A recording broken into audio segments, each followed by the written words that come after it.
marks 70 years since the magnitude 7.5 earthquake that shook Kern County and took the lives of 12 people and injured 18 others. As we look back at that deadly tremor, we're learning more about what scientists say they've learned in recent years about seismic events of this magnitude.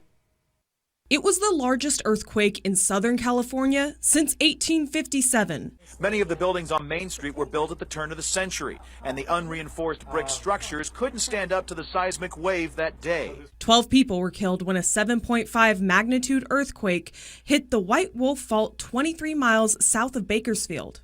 The tremor causing $50 million in damage throughout Kern County. Experts saying much of the damage stemming from the belief that this fault wasn't a major risk. At the time, I think they were used to these, surface rupture strike slip quakes. And so when the 1952 quake happened, like I said, it was partly strike slip, but it also had a significant reverse faulting. And so it released a lot more energy than they would have expected for the amount of fault they could see on the surface. That quake revealing more about what happens to our surface when an earthquake of this magnitude hits.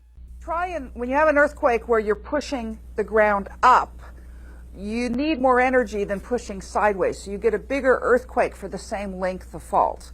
And we're still learning more. Now we have to consider that we can get, 2 faults involved, or 5 faults, or even 10 faults. And, you get this chain reaction and you end up with a much bigger earthquake than what you expected might be able to happen. In fact, information gathered from the 2019 Ridgecrest earthquakes is helping us learn more about what took place 70 years ago. An earthquake, a major earthquake, doesn't have to only happen on one fault. It can produce these other big earthquakes on neighboring faults, or it can jump from one fault to another fault. And recent studies have explored the impact that oil drilling has on faults, suggesting that the White Wolf Fault was especially susceptible to earthquakes due to its proximity to the Wheeler Ridge oil field. And the fact that most of the energy was released down in Wheeler Ridge and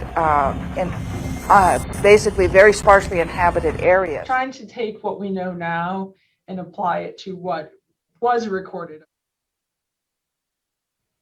Now, experts at Caltech Seismology say while we might never be able to fully forecast earthquakes, over the years they hope to limit the margin of error and better understand those warning signs.